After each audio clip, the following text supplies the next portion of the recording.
Good morning, I'm Nathan Hager. And I'm Amy Morris. Here are the stories we're following today.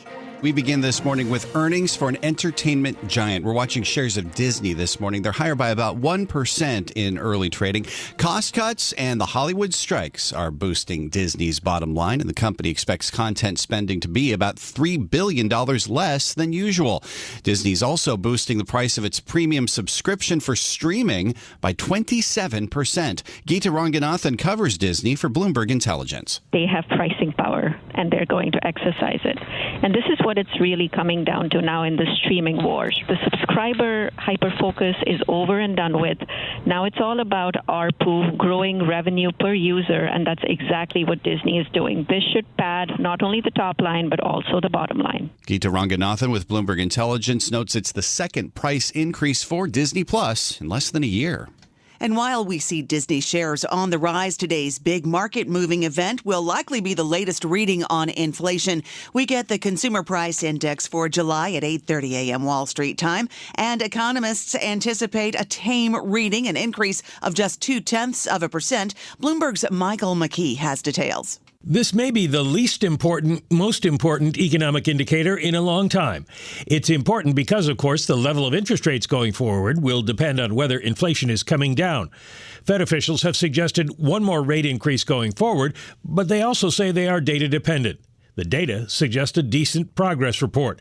Slowing housing inflation will be the main driver of that.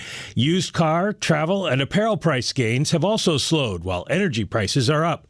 Will it matter? Not a lot. Fed officials have two more inflation reports to see before their next meeting. These data will be interesting, but not definitive. Michael McKee, Bloomberg Daybreak. Okay, Mike, thanks. Turning away from markets now, we have breaking news out of South America. A state of emergency has been declared in Ecuador after the assassination of a presidential candidate. The country's current president is calling the killing of Fernando Villavicencio an assault on democracy. Bloomberg's Stefan Kufner has more from Ecuador's capital, Quito. He was someone who was known nationally kind of as the Navalny of Ecuador, who uncovered a lot of corruption in previous administrations, and he was threatened by alleged drug traffickers during the campaign trail. Bloomberg's Stefan Kufner says Villavicencio was running second in the polls and could have qualified for a runoff election. Ecuador is now under a 60-day state of emergency, and the country's presidential vote is still set for 10 days from now. Another major story we're following this morning brings us to Hawaii.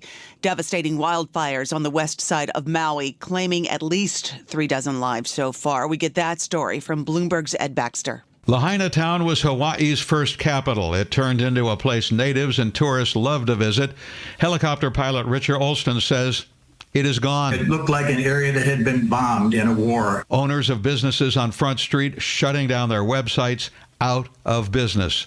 Power will be a problem for days. Resorts are telling people the reservations up to 2 weeks out to cancel.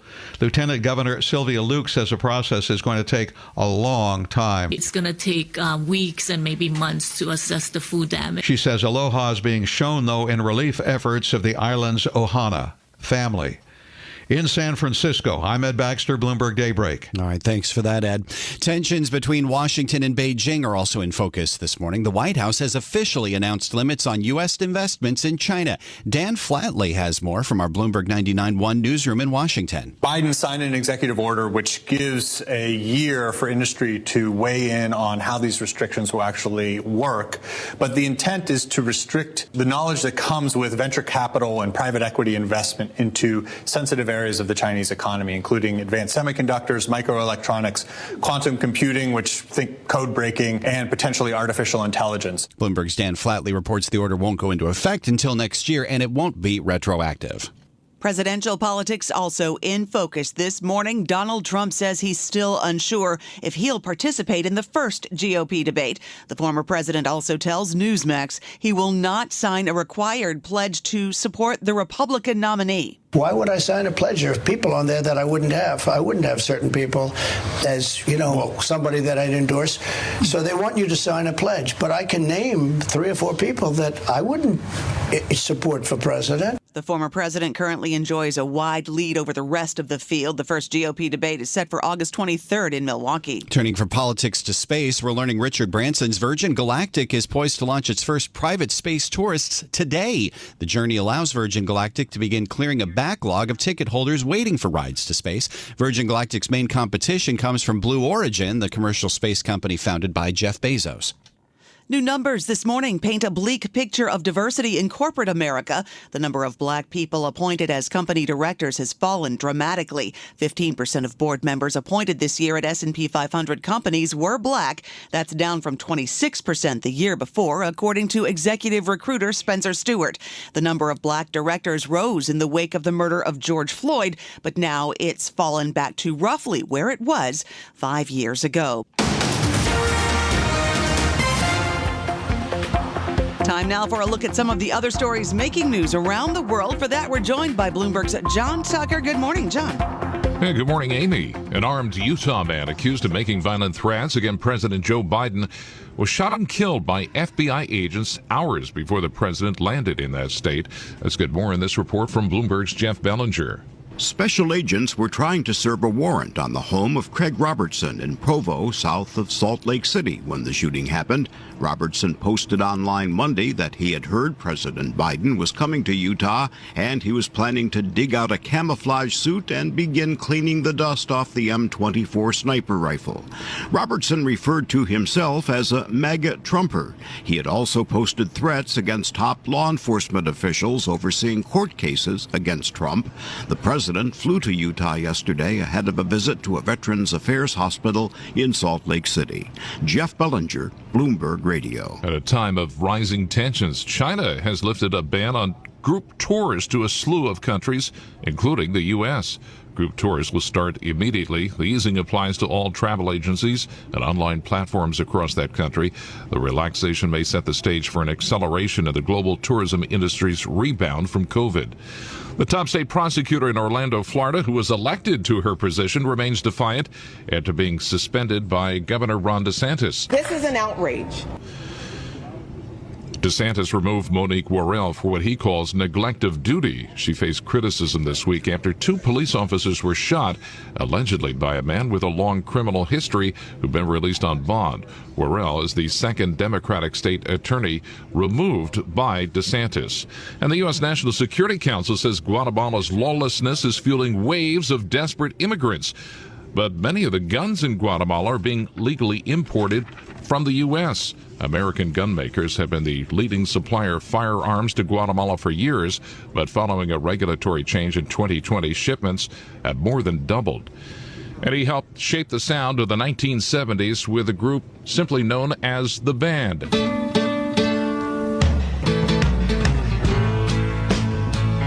Robbie Robertson, the songwriter and lead guitarist of the band, has died. He was 80 years old. Global news 24 hours a day, powered by more than 2,700 journalists and analysts in more than 120 countries. I'm John Tucker. This is Bloomberg. Amy. All right. Thank you, John. Time now for our Bloomberg Sports Update. For that, we bring in John Stashower. Amy, the Phillies made a trade just before the deadline to acquire 31-year-old pitcher Michael Lorenzen from Detroit. He had been the Tigers' all-star representative last night in Philly. Crowd of 30,000. He made just his second start with his new team, his first at home. A 3-2 pitch, swing and a high fly ball. Center field, coming in is Rojas. He's calling. He has got it! Yeah! Lorenzen leaps into the arms of Real Muto, and the Phillies pile out of the dugout. In front of the mound, they celebrate a no-hitter tonight by Michael Lorenzen in his second start as a Philly. WIP had the call. It was 7-0 over Washington, the fourth no-hitter thrown in baseball this season, the 14th in Phillies history, the first since Cole Hamels in 2015. Lorenzen walked 4, struck out 5, 124 pitches, which is the most thrown in a Major League game this season. The Red Sox at Fenway topped the Royals 4-3. The Orioles at Camden Yards lost to the Astros 8-2. A rare win for the A's, 2-0 over Texas. And Shohei Ohtani pitched the Angels to a 4-1 win over the Giants. In Memphis today, they'll tee off for the St. Jude Classic, which starts the FedEx Cup playoffs. Rory McIlroy won those playoffs last year, and he's in third place going in this year. And McIlroy has finished in the top 10 in each of his last 7 tournaments. John Rahm currently atop the standings. The winner gets 2,000 FedEx Cup points. John Stashower, Bloomberg Sports. From coast to coast, from New York to San Francisco, Boston to Washington, D.C., nationwide on SiriusXM, the Bloomberg Business app, and Bloomberg.com. This is Bloomberg Daybreak.